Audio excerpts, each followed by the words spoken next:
There's a truth that many forget. Success rarely comes to the fastest, but to the one who refuses to stop walking.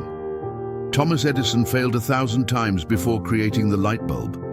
Colonel Sanders heard no over 1,000 times before someone tried his chicken. And J.K. Rowling was rejected by 12 publishers before Harry Potter found its way to the world.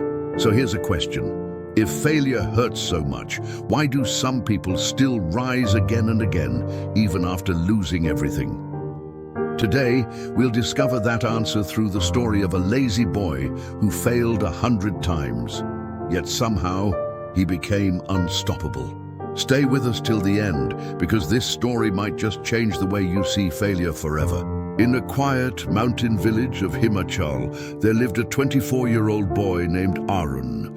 He was known as the Lazy One. Every morning, while others worked in the fields or carved wood, Arun would sit near the river watching the clouds.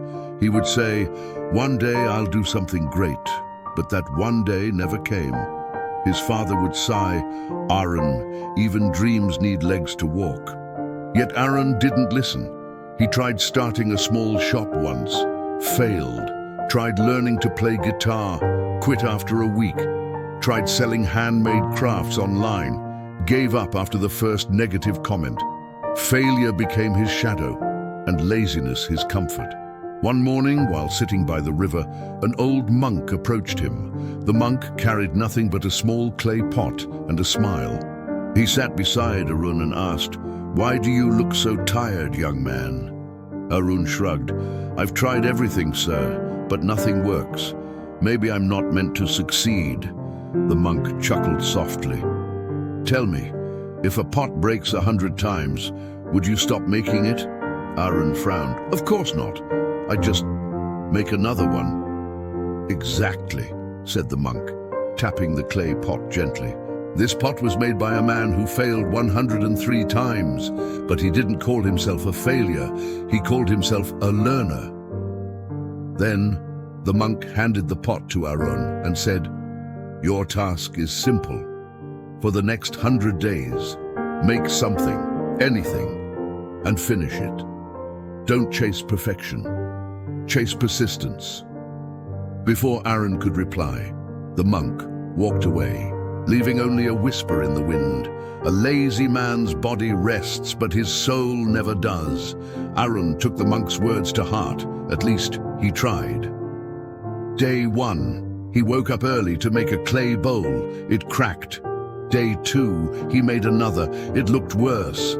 Day 3, he wanted to quit, but then he remembered the monk's words. Don't chase perfection, chase persistence. So he continued. Days turned into weeks. Sometimes his hands shook with frustration. Sometimes he shouted at himself, but every single day he finished something. By day 50, his bowls started to look better. By day 70, villagers began noticing. By day 90, people came to him asking to buy his pots. Still, he didn't stop. On day 100, Arun stood before his small wooden table, filled with 100 clay pots. Some were perfect, some were ugly, but together they told a story of persistence. That evening, as the sun dipped behind the mountains, the monk returned. "Tell me, Arun," he asked with a smile, "what did you learn?" Arun's eyes glowed. "I learned that laziness wasn't my problem. Fear was. I was afraid to fail again. But once I made peace with failure, I became free." The monk nodded, placing a hand on his shoulder. "Good. Because persistence is not about strength. It's about returning, even when you're tired." From that day, Arun was no longer called the lazy boy.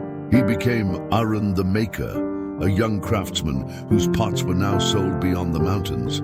But more than his pots, people admired his mindset. When someone asked him how he turned his life around, he would smile and say, "I didn't succeed after 100 tries. I succeeded because I tried one more time." My friend, remember this: you don't fail when you fall. You fail only when you refuse to rise again. Arun's story teaches us that persistence is not about talent. It's about showing up again and again and again, even when the world stops believing in you. So today, take one small step. Finish what you started. Even if you fail 100 times, try once more. That one more time might be the key that unlocks everything. If this story touched your heart, share it with someone who's about to give up. Like, comment, and subscribe to Life Coaching Tales, where every story lights a spark in your soul. And in our next story, we'll meet a young woman who learned the power of self-belief and changed her destiny in just 30 days. Until then, keep walking, keep growing, and remember, the mountain always looks tall until you take your first step.